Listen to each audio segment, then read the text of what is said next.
ሰላም ጤና ይስጥልን። በመላው ዓለም የምትገኙ ተወደዳችሁና የተከበራችሁ የሚዲያችን ቤተሰቦች ሰኔ 21 ቀን 2018 ዓ.ም የረፋድ ዜናዎችን ይዘንላችሁ ቀርበናል። በወሎ በመቄትና በሸዋ ከፍተኛ ምሽግና በጎጃም ግንባሮች በፋኖ በተሰነዘሩ ጥቃቶች ከፍተኛ መሪን ጨምሮ በርካታ አገዛዝ ወታደሮች ተደምስሰዋል። የግንባር መረጃዎችንም ይዘናል። የፓን አፍሪካ ፓርላማ በአማራ ሕዝብ ላይ የተፈጸመ ያለው የሰብአዊ መብት ቀውስን በተመለከተ የቀረበበትን አቤቱታ በይፋ በመመዝገብ የመጀመሪያውን ህጋዊ ሂደትም ጀምሯል። ትሰሙታላችሁ። በስካር ስሜት ነው የሚናገረው ስትል ኤርትራ በትግራይ የቀድሞ ጊዜያዊ አስተዳደር መሪ አቶ ጌታቸው ረዳ ላይ ኃይለኛ የቃላትን ናዳ አውርዳለች። ከአስመራ ጌታቸውን የቀድሞ ንግግር እያነሳች ወቀሰችው መረጃም ይዘናል።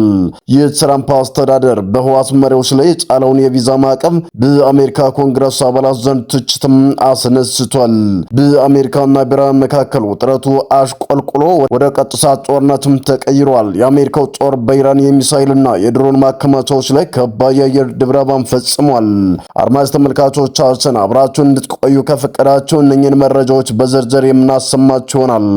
በቅድሚያም የብልጽግና ሰራዊት በሸዋና በጎጃም ግንባሮች ድባቅ ተመታም። በተለያዩ ግንባሮች በፋኖ የተሰነዘሩ መብረቃዊ ጥቃቶችና ስልታዊ የከተማ ኦፕሬሽኖችን በአገዛዙ ቅጥር ሰራዊት ላይ ታሪካዊና አውዳሚ ኪሳራዎችን ማድረሳቸው ተሰምቷል። ሰኔ 20 ቀን 2018 ዓ.ም በመቄት ወረዳ ከፍላቂት ተነስቶ ወደ ጋሸና ሲንቀሳቀስ በነበረው የብልጽግና አገዛዝ ሰራዊት ላይ በአማራ ፋኖ ብሔራዊ ንቅናቄ ወሎ ቤተ አማራ ምኒልክ ስር የሚንቀሳቀሰው የ106ኛ ኮር 22ኛ ክፍለ ጦር መብረቃዊና ከባድ የድብደባ ጥቃት በመሰንዘር ታላቅ ጀብድ ፈጽሟል። የአገዛዙ ሰራዊት የተጣለበትን የፋኖስ ጽኑ ከበባ ለመስበርና ነፍሱን ለማዳን የድሽቃ የመድፍ ቅንቡላ ለተከታታይ 2 ሰዓታት ያህል እንደ ዝናብ ሲተኮስ የዋለ ቢሆንም በመቄታና ሀብስት የተሰነዘረበትን ጥቃት መቋቋም ሳይችል ቀርቶ ወደ ሲኦልም ተሸኝቷል። በመቄት ቁራ ባሳ በተባለው ልዩ ቦታ ላይ በተደረገ በዚያ ለአስጨራሽ ጉሮሮ ለጉሮሮ መተናነቅ ውጊያም በአገዛዙ ሰራዊት ላይ የደረሰው ወታደራዊ ነቁሶ ኪሳራ እጅግ የበረታ መሆኑን የ106ኛ ኮር ሚዲያና ኮሙኒኬሽን መምሪያ ኃላፊ አርበኛ ሸቱ አባተም ለሚዲያችን ማረጋግጧል። በወደ ውጊያው ላይ 42 ያገዛዙ ወታደሮችና ለወቅቱ ማረጋቸው በትክክል ያልታወቁ 2 ከፍተኛ የጦር መኮንኖች ተደመሰሱ ሲሆን 37 ደግሞ በጽኑ መቁሰላቸውም ተሰምቷል። ከዚህም በተጨማሪ 531 የክላሽንኮቭ ጥይት፣ 301 የብሬን ጥይት እንዲሁም 17 በላይ የእጅ ቦምብና 9 ወገብ ትጥቆች በጀግናው 22ኛ ክፍለ ጦር እጅ መማረካቸው የምኒልክ ህዝብ ግንኙነት መምሪያ በሰጠው መግለጫ አስታውቋል። በሌላ በኩል በሸዋ ጠቅላይ ግዛት መንዝና የፋታ አውራጃ ወሰን ላይ የሚገኘውና ከባህር ወለል በላይ 4000 ሜትር ከፍታ ያለው በጂኦግራፊ አጠራሩ አቡዬ ሜዳ በአካባቢው ማህበረሰብ ደግሞ ስቴጎማ ተራራ ተብሎ የሚጠራው ስትራቴጂካዊና ታሪካዊ ከፍተኛ ቦታ መሰረት በማድረግ የተደራጀው የአማራ ፋኖ በሸዋ ጠቅላይ ግዛት አሳምነው መሐመድ ቢሆነኝ ኮር የሚገኘው ግዙፉ ስቴጎማ ተራራ ክፍለ ጦር በመቶ አለቃ ኤርሚያስ ገጫውና በሌሎች ብቁ አመራሮች በጥበብ እየተመራ ባለፉት 3 ዓመታት የአማራ ህዝብ ትግል ውስጥ ታሪካዊ ድሎችን ማስመዝገቡን ተገልጿል። ይህ በመስዋዕትነት የተገነባ ጀብደኛ ጦር ከጥላት ጋር አንገት ለአንገት በመተናነቅ ቀጠናውን ለአገዛዙ ሰራዊት የማይደፈርና መውጫ መግቢያ ማሻገሪያን በማሳጣት ግንባር ቀደም ጀግንነቱን አስመስክሯል። ክፍለ ጦሩ በሰው ኃይልና በትጥቅ እጅግ የፈረጠመ ከመሆኑም በላይ በምህንድስናው ዘርፍ ያገዛዙን ኃይል አካለ ጎደሎ እያደረገ ሲሆን አሁን ባለው እንቅስቃሴ ከ17 በላይ የአብይ አህመድ ልዩ የኮማንዶ አባላትን ማርኳል። ከ150 በላይ ያገዛዙ ወታደሮች ደግሞ ከነሙሉ ትጥቃቸው በመግራት ፋኖን እንዲቀላቀሉ ማድረጉ ተሰምቷል። ክፍለ ጦሩ በአሁኑ ወቅት አንጾኪያ፣ ገምዛን፣ ግሼ ራቤልንና የዳዋ ጨፋ ወረዳን ወሰን ቀበሌዎችን በፍትህና በሲቪል አስተዳደር እያስተዳደረ የሚገኝ ሲሆን የአካባቢው ደጀን ህዝብም ለክፍለ ጦሩ ፍጹም ታማኝና የጀርባ አጥንት መሆኑን የመሐመድ ቢሆነኝ ኮር ህዝብ ግንኙነት ክፍል ባወጣ መረጃ ማረጋግጧል። በተመሳሳይ ዜና በሰሜን ወሎና በጎጃም ግንባሮች ባገዛዙ ሰራዊት ላይ የተቀናጁትና መጠነ ሰፊ ጥቃቶች መፈጸማቸው ተሰምቷል። የአማራ ፋኖ ብሔራዊ ንቅናቄ ወሎ ቤተ አማራ ምኒልክ 30ኛ ኮር 19ኛ ክፍለ ጦር በሰሜን ወሎ ቡግና ወረዳ መቀመጫ በሆነችው አይና ኢየሱስ ከተማ መሽጎ በሚገኘው የብርሃኑ ጁላ ሰራዊትና ሚኒሻ ላይ የተጠና የከተማ ኦፕሬሽን ማከናውኗል።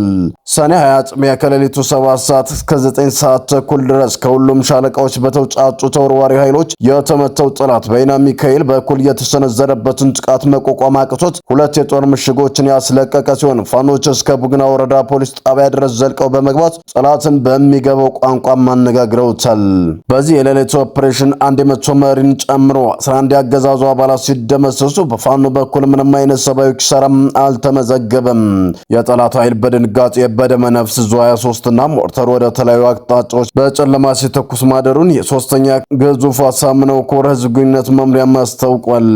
በሌላ በኩል በጎጃም ግንባር በሜካናይዝድ ድጋፍና በከባድ መሳሪያዎች ተማምኖ መነሻውን የትኖራ በማድረግ በአበል ወረዳ ጥቃት ለመሰንዘር የተንቀሳቀሰውን ያገዛዙ ሰራዊት ይህ የአማራ ፋኖ በጎጃም ቴዎድሮስ 206ኛ ኮር 34ኛ ክፍለ ጦር ስር የሚገኘው መብረቁ ሻለቃ ፍጹም ድባቅ መቶታል።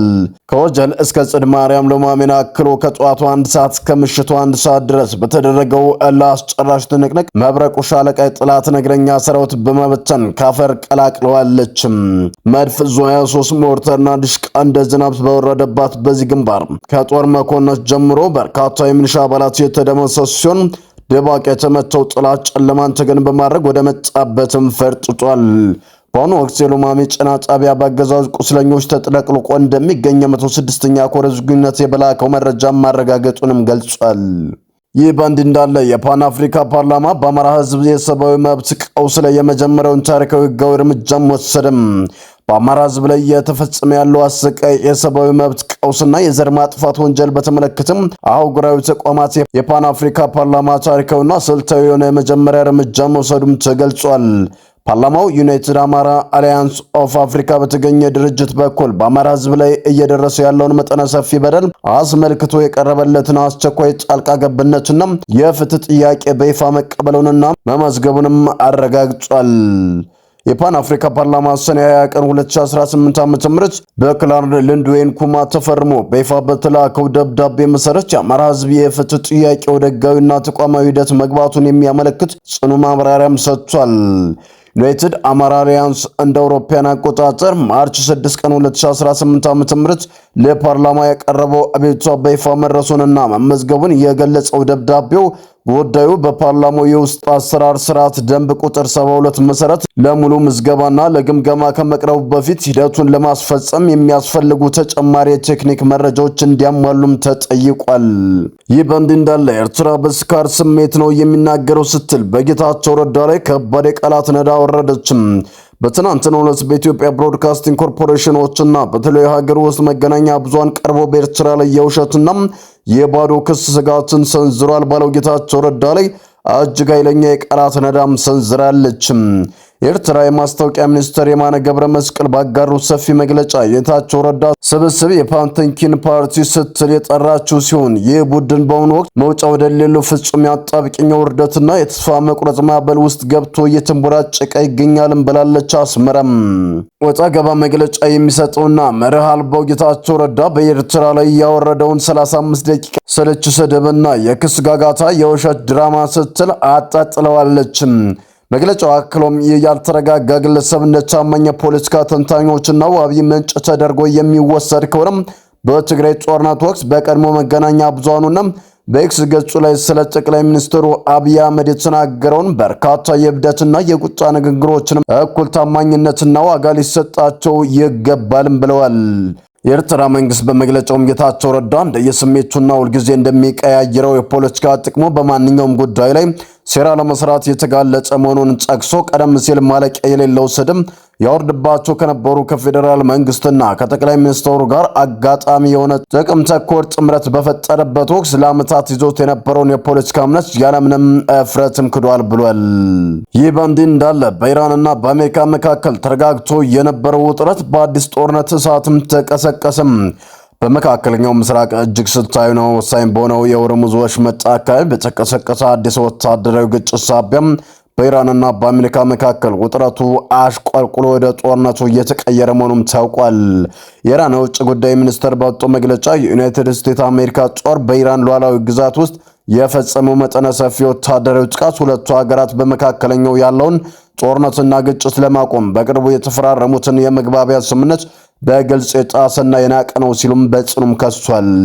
ይህ አዲስ ወታደራዊ ፍልሚያ የተቀሰቀሰውን ኢራን ባልተፈቀደም የሆርሙዝ ወሽመጥ የባህር ክልል ውስጥ ስትጓዝ ነበር ያለችውን አንድ የንግድ መርከብ ላይ ጥቃት ሰንዝራ መምታቷንም ተከትሎ ነው።